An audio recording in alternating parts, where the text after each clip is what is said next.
अध्याय 5 नाम परमात्मा की सृजनात्मक शक्ति।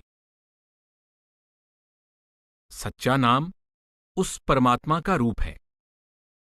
संत महात्माओं ने सृष्टि बनने से पहले की अवस्था में भी नाम के अस्तित्व को स्वीकार किया है और नाम से ही सृष्टि की रचना भी मानी है।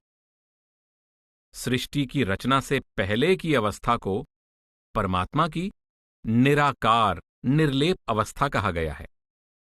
यह एक ऐसी अवस्था है जिसमें एक निराकार प्रभु के अतिरिक्त और कुछ भी नहीं था। इस अवस्था को शून्य या शून्य अवस्था, परमेश्वर की निर्गुण अवस्था भी कहा गया है। शून्य, शून्य या कुछ नहीं यानी नथिंगनेस का भाव रचना के ना होने से है, रचनाकार के ना होने से नहीं। इसे ही संतों ने हुक्म या नाम की निर्गुण अवस्था कहा है, जिसमें परमात्मा की सृष्टि बनाने की शक्ति परमात्मा में ही स्थित थी। जब परमात्मा की सृष्टि रचने की मौज यानी रजा हुई तो उसने अपने अंदर स्थित सृजनात्मक शक्ति को रचना द्वारा प्रकट कर दिया। दूसरे शब्दों में, परमेश्वर में स्थित शब्द या नाम की शक्ति क्रियाशील यानी एक्टिव हो गई और उसने सृष्टि की रचना का कार्य आरंभ कर दिया। गुरु नानक देव जी ने मारू राग के कई सोलहों में इस अवस्था का विस्तार पूर्वक वर्णन किया है। आप लिखते हैं, अरबद नरबद तुंदूकारा, तरण न गगना हुकम अपारा। अर्थात जब कुछ नहीं था तो परमात्मा और उसका हुक्म था। दूसरे स्थान पर लिखते हैं, सुन कला अपरंपर तारी, आप निरालम अपर अपारी। आप पे कुदरत कर कर देखे, सुन सुन उपायदा। अर्थात जब सृष्टि की रचना नहीं हुई थी तब परमात्मा सुन्न समाधि की अवस्था में था और बाद में जो कुछ उत्पन्न हुआ इस सुन्न यानी शून्य में से ही उत्पन्न हुआ। तीसरे स्थान पर लिखते हैं, के तड़या जुग तुंदूकारै, ताड़ी लाई सिरजनहारे। सच नाम सच्ची वड्याई, साचे तखत वडाई है। अर्थात जब सृष्टि अस्तित्व में नहीं थी तो भी परमात्मा या सच्चा नाम कायम था। एक अन्य स्थान पर लिखते हैं, आसत नासत एको नाव। अर्थात होने और ना होने की दोनों अवस्थाओं में नाम उपस्थित रहता है। इन सब वर्णनों में कहीं हुक्म, भाणे या रजा को सृष्टि के आदि में मानते हैं, कहीं सुन्न को और कहीं नाम यानी शब्द को। इन सब का भाव हर दशा में एक ही है। इसी प्रकार कई प्रसंगों में हुक्म, भाणे यानी रजा से सृष्टि की रचना का होना मानते हैं। हुक्मी सहजे सृष्ट उपाई और जा तिस पाणा ता जगत उपाया। फिर कीता पसाओ एको कवाओ और खंड दीप सब लोआ, एक कवावे ते सब होआ। गुरु साहेब कहीं सुन्न से रचना का होना मानते हैं, सुन्नो तरत आकाश उपाये, और कई प्रसंगों में नाम यानी शब्द से रचना का होना मानते हैं।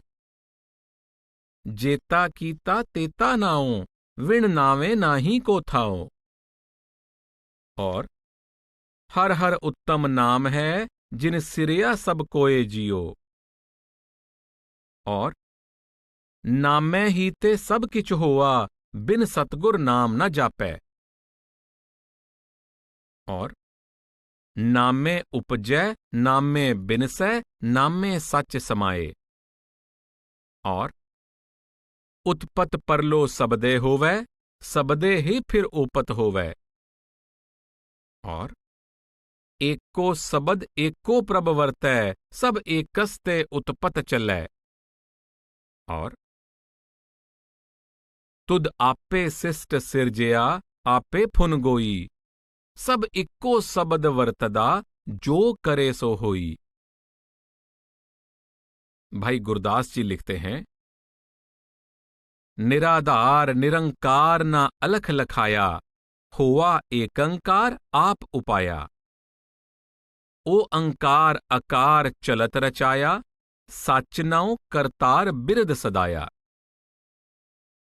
आप कहते हैं कि अलख अगम निरंकार परमात्मा ही एक अंकार से ओंकार बना और वही अपने सच्चे नाम द्वारा सृष्टि की रचना करके कर्ता पुरुष के रूप में प्रकट हुआ।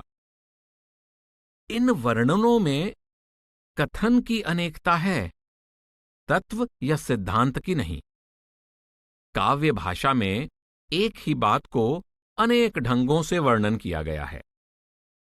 इन सब वर्णनों से यह पता चलता है कि हुक्म, कवाओ यानी शब्द, सुन शब्द, नाम, सब परमात्मा की रचना करने की शक्ति यानी क्रिएटिव पावर के सूचक हैं। इस संबंध में डॉक्टर जगजीत सिंह सलूजा ने मूल मंत्र की व्याख्या में वाणी के प्रमाणों की प्रौढ़ता के आधार पर ये विचार प्रकट किए हैं। गुरबानी में सत्य, सच और नाम को समानार्थक भावों में प्रयुक्त किया गया है। गुरु नानक देव जी के अनुसार नाम का प्यार सच का प्यार है, सच का प्यार परमात्मा का प्यार है। नाम और सच एक ही हैं। नाम सच की और सदा रहने वाले की सूझ है, क्योंकि नाम सच की ही सत्यता है।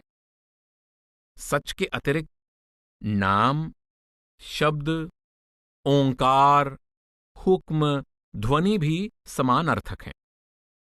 गुरबानी में नाम का प्रयोग शब्द के अर्थों में किया गया है। शब्द नाम का समानार्थक है।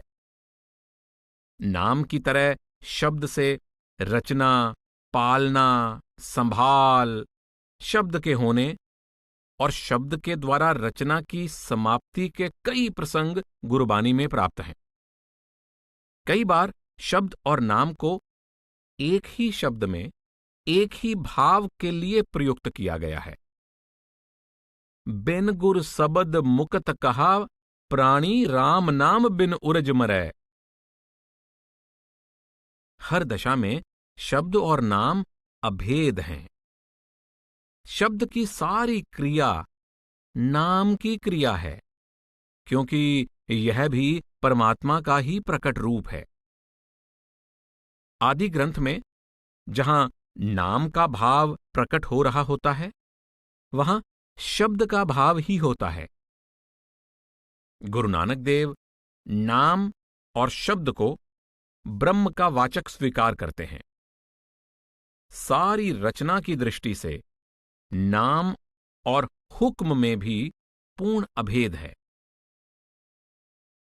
डॉक्टर त्रिलोचन सिंह के अनुसार संस्कृत और पंजाबी में शब्द, वाक और वाणी, ग्रीक यानी यूनानी में लॉगोस, लातीनी में वर्बम, हिब्रू में मेमरा और पंजाबी में अक्खर और कवाओ एक ही संकल्प को दर्शाते हैं। डॉक्टर शेर सिंह ने इस विचार की पुष्टि की है। आप वाणी का यह उद्धरण प्रस्तुत करते हैं जिसमें प्रभु, हुक्म, नाम और शब्द चारों का एक ही भाव में प्रयोग किया गया है। चौदिस हुक्म वरतै प्रभ तेरा, चौदिस नाम पातालंग, सब मह सबद वरतै प्रभ साचा, करम मिलै बैआलंग। स्पष्ट है कि प्रभु शब्द, नाम या हुक्म द्वारा सृष्टि रचे जाने में कोई मतभेद नहीं, क्योंकि ये सारे पद एक ही भाव को प्रकट करते हैं और इन सब का समान अर्थ परमात्मा की रचना करने की शक्ति है। शब्द या नाम द्वारा सृष्टि के रचे जाने की मान्यता केवल गुरु साहिबान तक ही सीमित नहीं है, अन्य संतों ने भी यही विचार प्रकट किए हैं। कबीर साहब संकेत करते हैं, तब की बात सुनो तरमदासा, जब नहीं मह पाताल आकासा। सत्य पुरुष जब गुप्त रहाए, कारण कारण नहीं निर्माए। इच्छा की न अंश उपजाए, हंसन देख हरख बहु पाए। रचना से पूर्व की अवस्था में, जब धरती, आकाश, पाताल आदि कुछ भी नहीं था, तो निरंकार ने अपनी इच्छा से हंसों अर्थात आत्माओं की रचना की। आप कहते हैं, आदि अक्षर ही अगम है, ताको सब विस्तार। सतगुरु दया ते पाइये, सतनाम निजसार। इस इच्छा या मौज को ही आप आदि अक्षर या सतनाम की वह अगम अवस्था कहते हैं जिससे सृष्टि का विस्तार हुआ। अक्षर है निजसार अरूपा, जाते सब जग तरा स्वरूपा। और शब्द ही ते पयो सुरत अकारा, शब्द ते लोक दीप विस्तारा।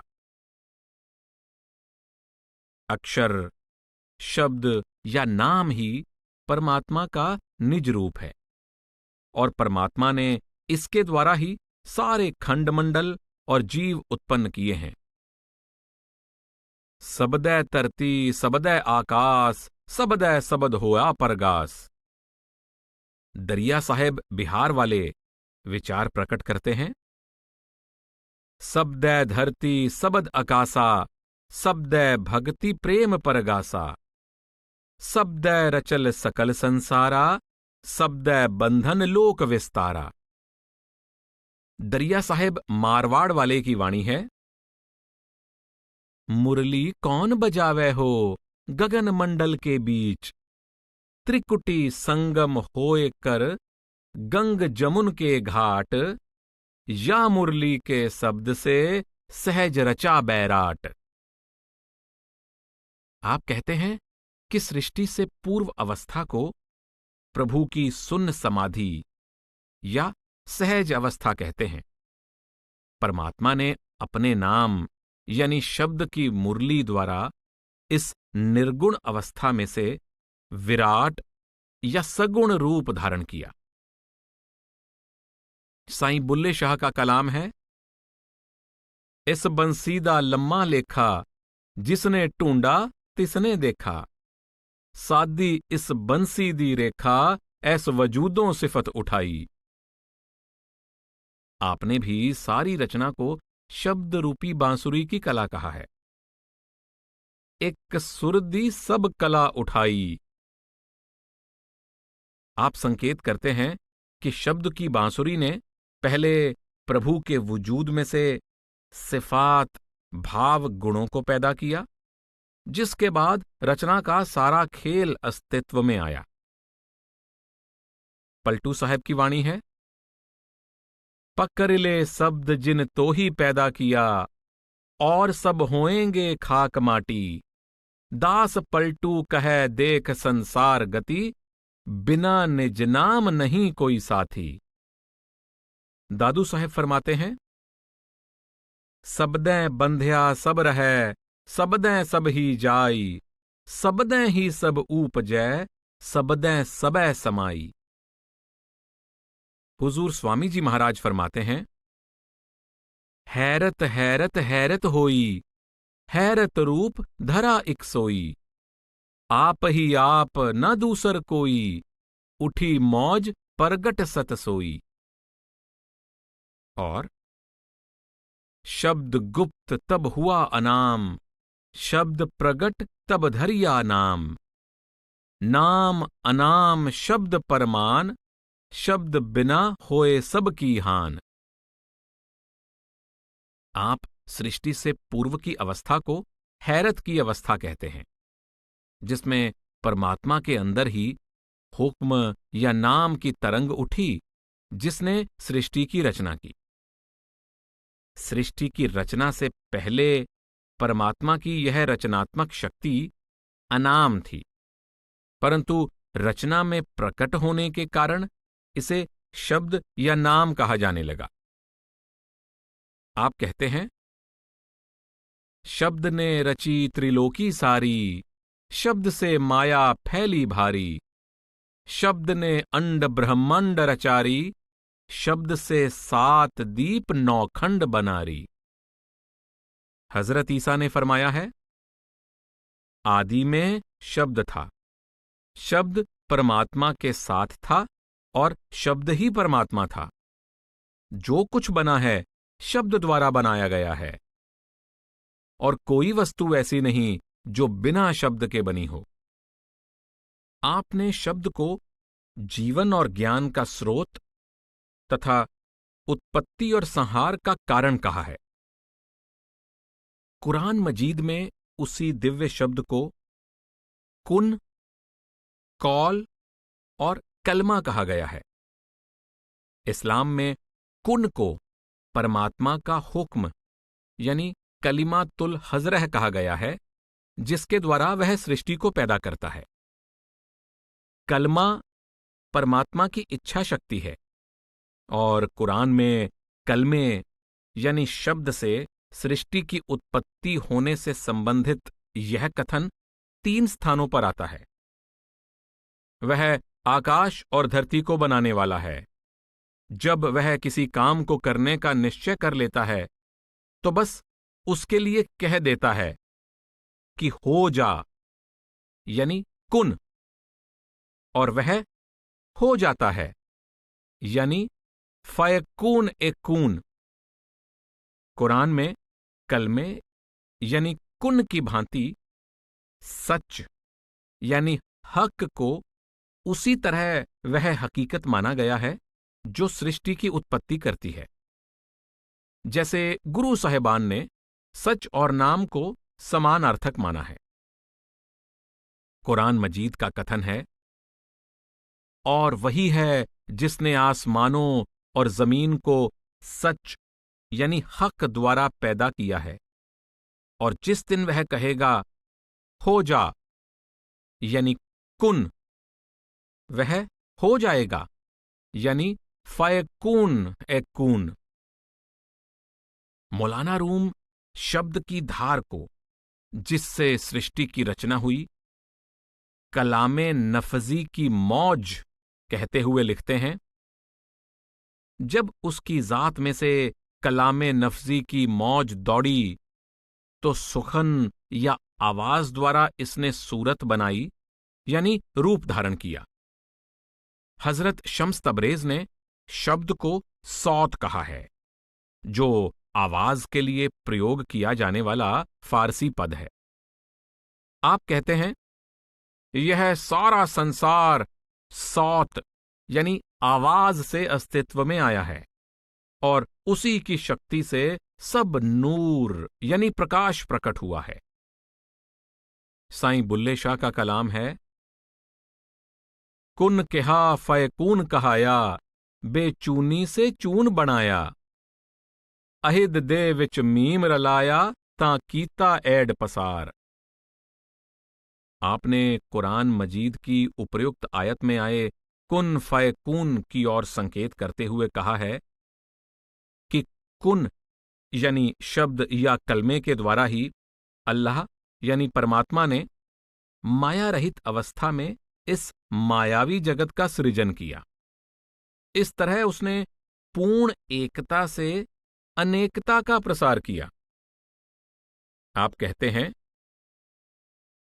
बुल्ला ला मक्कां दी पटड़ी उत्ते बह के नाद वजावांगी, और अरश कुर्सी ते बांगा मिलियां, मक्के पै गया शोर।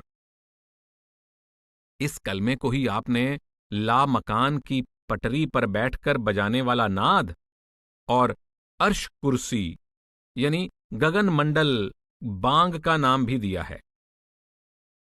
अरबी की एक रहस्यवादी रचना मीरदाद की पुस्तक के अनुसार शब्द यानी नाम परमात्मा की मैं अर्थात गहन आंतरिक वास्तविकता है। इसमें लिखा है, ए फकीरो, अल्लाह की मैं अल्लाह का एकमात्र अविनाशी शब्द है। इसके द्वारा अल्लाह जो परम चेतनता का रूप है साकार हो जाता है।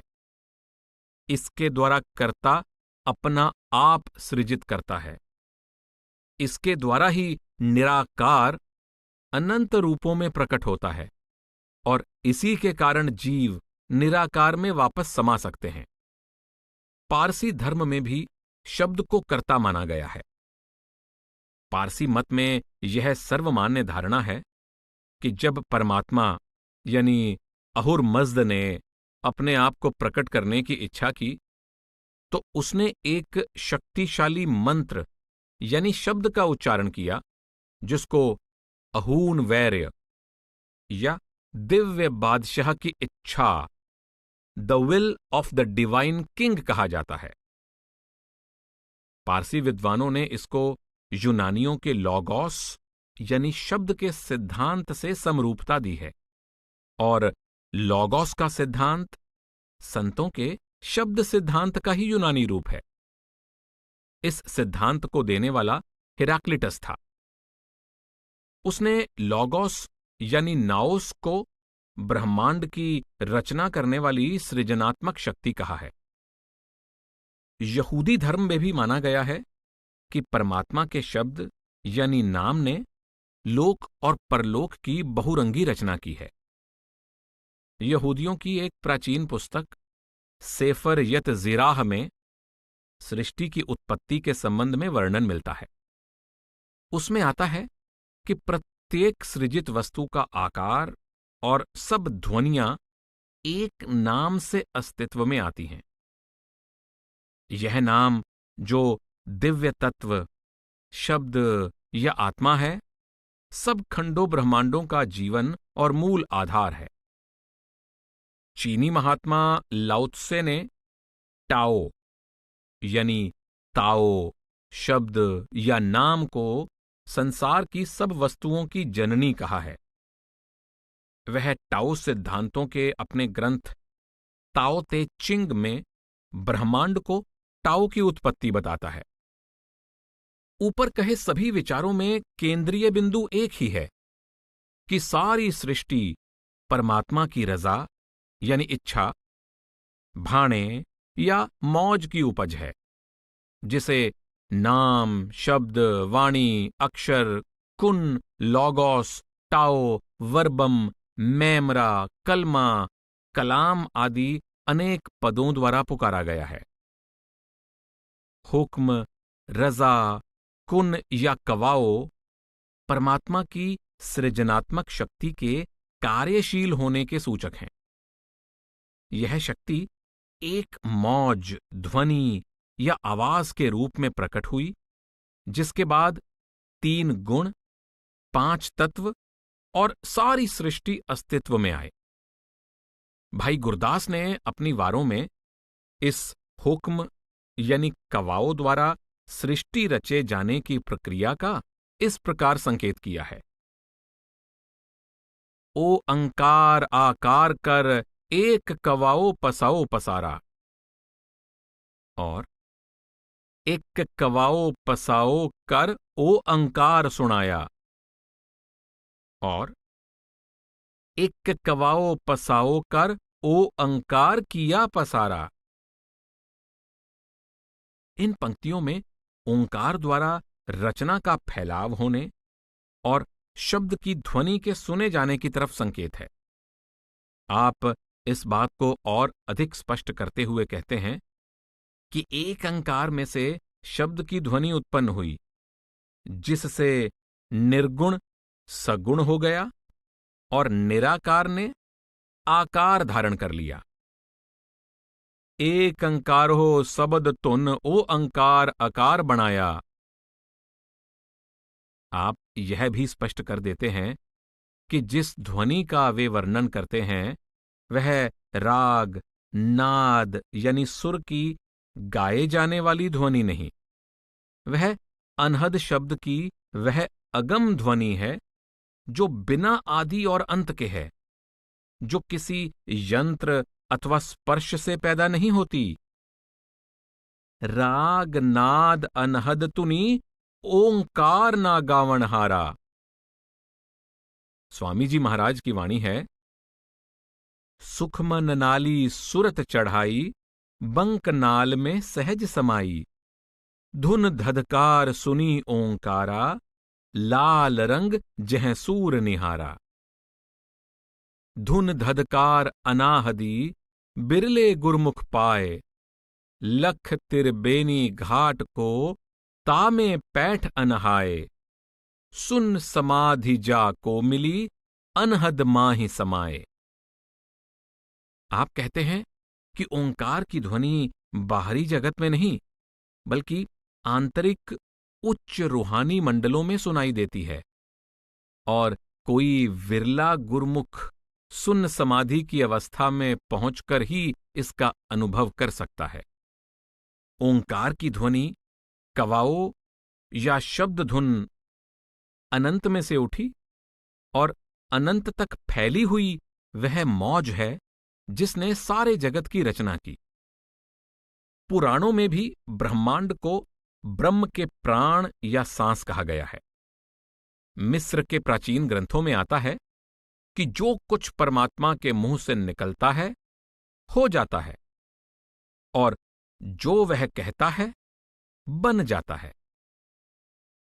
यहां भी निकलना और कहना ईश्वरीय शक्ति के शब्द रूप में कार्यशील होने का ही संकेत है। कई प्रसिद्ध सूफियों ने भी परमात्मा के उदकरख द्वारा रचना के अस्तित्व में आने की बात की है। सूफी सिद्धांतों की व्याख्या करने वाले प्रसिद्ध जर्मन विद्वान टाइटस बरखर्द कहते हैं कि ईश्वरीय उदकरख उसके कुन कहने या हुक्म देने से मिलकर शब्द की ध्वनि को प्रकट करने का अर्थ रखता है। श्री भगवत दत्त उपनिषद के संदर्भ से कहते हैं, प्रजापति अकेला था और उसके पास केवल शब्द या वाणी था। उसने चाहा कि वह उस शब्द को प्रकट कर दे ताकि वह सर्वव्यापी हो जाए। उसने उसे प्रकट कर दिया, वह सर्वव्यापक हो गया। वह ऊपर उठा और नदी की अखंड धारा की भांति फैल गया। शब्द या नाम और रचना प्रक्रिया। डॉक्टर सुरिंदर सिंह कोहली गुरु नानक साहिब के कीता पसाओ एको कवाओ की व्याख्या करते हुए कहते हैं कि एक कवाओ या एक ध्वनि वह शब्द है जो आकाश की वह तन्मात्रा है जिससे शेष सब तत्व बने। जपजी के पुराने टीकाकारों ने कीता पसाओ एको कवाओ पद की व्याख्या करते हुए शब्द से पांचों तत्वों के पैदा होने की प्रक्रिया का वर्णन किया है, जिसे विद्वान पंचीकरण का सिद्धांत कहते हैं। डॉक्टर बलबीर सिंह ने निरुक्त श्री गुरु ग्रंथ साहिब में इसका उद्धरण इस प्रकार दिया है, ऐसे संकल्प रूप हुक्म वाले ईश्वर में से पहले शब्द गुण सहित आकाश उत्पन्न होता है। आकाश से शब्द और स्पर्श दो गुण सहित वायु होती है। वायु से शब्द, स्पर्श और रूप तीन गुणों सहित अग्नि होती है। अग्नि से शब्द, स्पर्श, रूप, रस चार गुण सहित जल होता है। जल से शब्द, स्पर्श, रूप, रस और गंध पांच गुण सहित पृथ्वी उत्पन्न होती है। इन पंचभूतों के भिन्न भिन्न सतोगुण भाग से श्रोत यानी कान, त्वचा यानी चमड़ी, चक्षु, रसना यानी जिह्वा, घ्राण यानी नासिका, ये 5 ज्ञान इंद्रियां क्रम से हुईं। गुरु साहिबान ने वाणी में कहीं परमात्मा के हुक्म, शब्द या नाम द्वारा तीनों गुणों, 5 तत्वों, मन, माया, काल आदि के होने का संकेत दिया है। देखें मारू राग का 16, अरबद नरबद तुंदुकारा, और कहीं सीधे परमात्मा से तत्वों की और तत्वों से सृष्टि की रचना होना माना है। गुरु नानक साहिब फरमाते हैं, साचे ते पवना पया, पवनै ते जल होए, जल ते त्रिभुवन साजिया, कट कट जोत समोए। निर्मल मैला ना थिए, सबद रते पत होए, ए मन साच संतोखिया, नदर करे ते समाहे।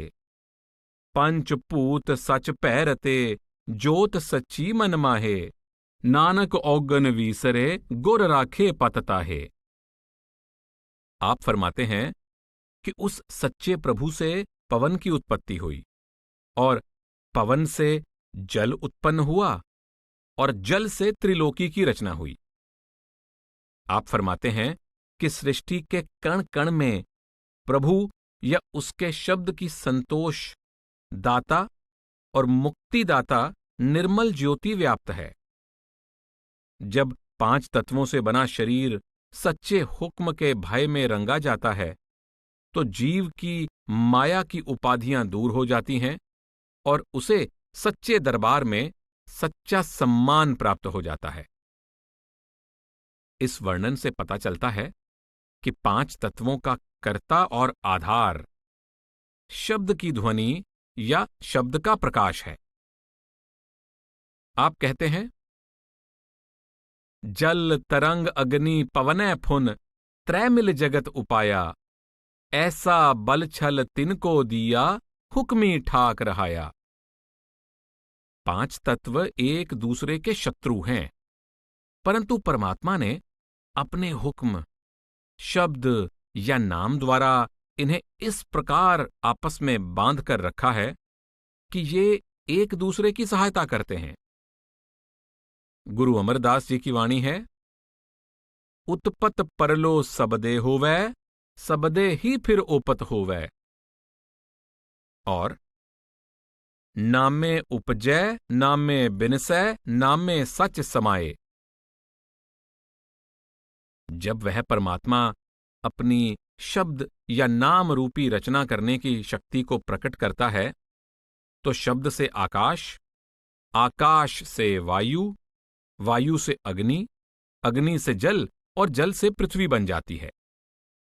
जब वह शब्द को अपने में वापस समेट लेता है, तो यह क्रम उल्टा हो जाता है, अर्थात धरती पानी में घुल जाती है, पानी को अग्नि सुखा देती है, अग्नि को हवा उड़ाकर ले जाती है, हवा को आकाश खा जाता है, और आकाश शब्द या परमात्मा में समा जाता है। इसी को गुरु गोबिंद सिंह जी ने इस प्रकार समझाया है, जब उदकरख करा कर तारा, प्रजा तरत तब दे अपारा, जब आकरख करत हो कबहूं, तुम मैं मिलत देह तर सब हूं। उदकरख करना परमात्मा द्वारा शब्द को प्रकट करना है, और आकरख करना शब्द को अपने में वापस समेट लेना है। भाखड़ा नंगल की बिजली जब तक भाखड़ा नंगल में बंद है, यह रचना के कार्य से निर्लेप है। जब इस बिजली को पावर हाउस से बाहर छोड़ दिया जाता है, यह रचना के कार्य में लग जाती है। जब तक शब्द या नाम परमात्मा में स्थित है, यह निराकार और निर्लेप है, परंतु जब वह परमात्मा इसे प्रकट कर देता है, तो यह कर्ता पुरुष बनकर रचना का काम शुरू कर देता है। जड़ और चेतन दोनों का आधार शब्द यानी नाम। शब्द की तन्मात्रा का वर्णन ऊपर किया गया है। तन का अर्थ है उस शब्द की और मात्रा का अर्थ है कुछ मात्रा। तन्मात्रा का वास्तविक अर्थ है शब्द के गूंजने की शक्ति। शब्द से आकाश, आकाश से वायु, वायु से अग्नि, अग्नि से जल और जल से पृथ्वी होने का यह अर्थ है कि क्रमवार शब्द की धुनात्मक शक्ति यानी वाइब्रेटरी स्ट्रेंथ मध्यम होती जाती है, मानो शब्द की शक्ति अलग अलग सतहों पर जम गई हो। डॉक्टर रैंडोल्फ स्टोन कहते हैं कि स्थूल वस्तु पदार्थ चेतन धुनात्मकता का विशेष बिंदु पर जमा हुआ रूप है, जिस कारण एक ही चेतनता अग्नि, हवा, जल और धरती के भिन्न भिन्न रूप धारण कर लेती है।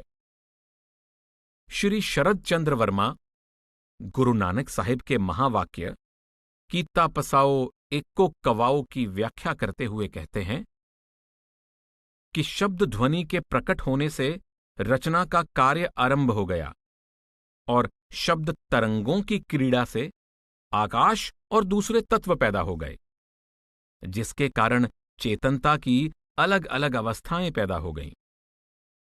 शब्द की मौजूदगी ही रचना में नियम, गति और एक स्वरता कायम रखती है।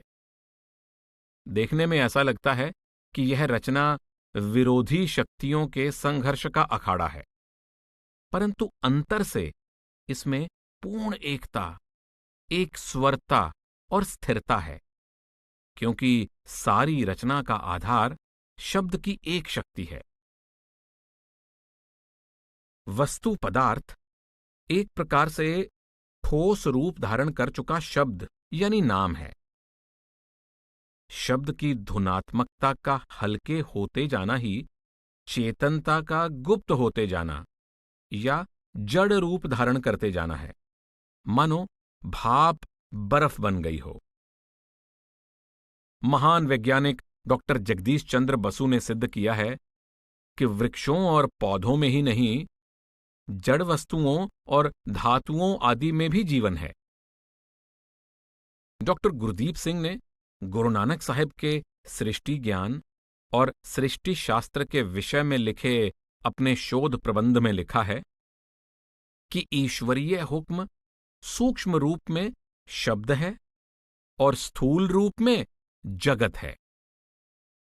गुरु साहब ऐसी अवस्था का वर्णन करते हैं जिसमें सूक्ष्म और स्थूल का भेद समाप्त हो जाता है। गुरु अमरदास जी के अनुसार जीवों की हस्ती का आधार भी शब्द है। जिया अंदर जियो सबद है। शब्द यानी नाम द्वारा रची गई शेष सारी रचना में भी शब्द व्यापक है। जेता कीता तेता नाओ, विण नावे नाही को थाओ। गुरु नानक साहब कहते हैं कि नाम ही वह एकमात्र नारायण है जिसकी ज्योति तीनों लोकों में समाई हुई है। एक को नाम एक नारायण, त्रिपवन एका ज्योति। हुजूर स्वामी जी महाराज फरमाते हैं, शब्द ने गुण तीनों और परजाधारी, शब्द से धरनी आकाश खड़ारी, शब्द ने जीव और ब्रह्म की यारी, शब्द से चांद और सूर भयारी। धुन धधकार उठी इक भारी, सात सुरत रचना उन धारी। आप फरमाते हैं कि 3 गुण, 5 तत्व, चांद, सूर्य, धरती और आकाश ही नहीं, जीवात्माएं भी शब्द द्वारा ही उत्पन्न हुई हैं। गुरु नानक साहब की वाणी है, रूप ना रेख्या जात न होती, तो अकुलीन रहतो सबद सोसार। और आपिन है आप साज आप पछाणिया, अंबर तरत विछोड़ चंदोआ ताणिया। विण थम्मा गगन रहाए सबद निसाणया, सूरज चंद उपाए ज्योत समाणया। पूर्ण संतों के अद्वैत मत का आधार यह निर्गुण नाम यानी शब्द है। जब कुछ नहीं था तो शब्द था। जो कुछ बना है शब्द से बना है। जो कुछ बना है उसमें शब्द समाया हुआ है और सारी सृष्टि बिना किसी भेदभाव के एक ही शब्द के सहारे कायम है। गुरु अमरदास जी कहते हैं, तावत थम्या सतगुरु मिलिए, 10वां द्वार पाया, तिथै अमृत भोजन सहज धुन उपजै, जित सबद जगत थमै रहाया। शब्द सूक्ष्म और निराकार है, परंतु 10वें द्वार में पहुंचकर स्पष्ट पता चलता है कि शब्द की सहज ध्वनि ही जगत का आधार है और यही सारे जड़ और चेतन संसार का वास्तविक भोजन और जीवन है। गुरु साहिब की वाणी है, हर आपे सबद सुरत तुन आपे, और सबद सूर जुग चारे ओदू। फिर सो सबद को निरंतर वास अलखंग, जह देखा तह सोई। और सद सुनदा सद वेखदा, सबद रहया भरपूर। और सब एको सबद वरतदा, जो करे सो होई। परमात्मा शब्द यानी नाम रूप है। आत्मा शब्द की अंश है। शब्द सारी सृष्टि का जीवन आधार है। यह सृष्टि के कण कण में रमा हुआ है और जो कुछ हो रहा है वह शब्द के द्वारा ही हो रहा है। हुजूर स्वामी जी महाराज कहते हैं, सबकी आदि शब्द को जान, अंत सभी का शब्द पिछान। 3 लोक और चौथा लोक, शब्द रचे यह सब ही थोक। शब्द सुरत दो उधार समान, पुरुष अनामी के यह प्राण। चेतनता सब इनकी मान, शब्द बिना कोई और ना आन। शब्द ही कारण शब्द ही काज, शब्द रचाया सगला साज। आपने अपने उपदेश का महत्वपूर्ण सारांश इस प्रकार प्रस्तुत किया है कि जीव और निर्जीव, स्थूल और सूक्ष्म रचना का आदि और अंत शब्द है। शब्द या नाम न केवल चारों लोकों और सब आत्माओं का ही सहारा है, बल्कि यह उस निरंकार के भी प्राणों के समान है। अर्थात परमात्मा भी शब्द या नाम का रूप है। आप कहते हैं कि शब्द ही कारण है और शब्द ही कार्य है। जो कुछ है शब्द से है। जो कुछ है उसमें शब्द यानी नाम रमा हुआ है और जो कुछ हो रहा है शब्द के द्वारा हो रहा है।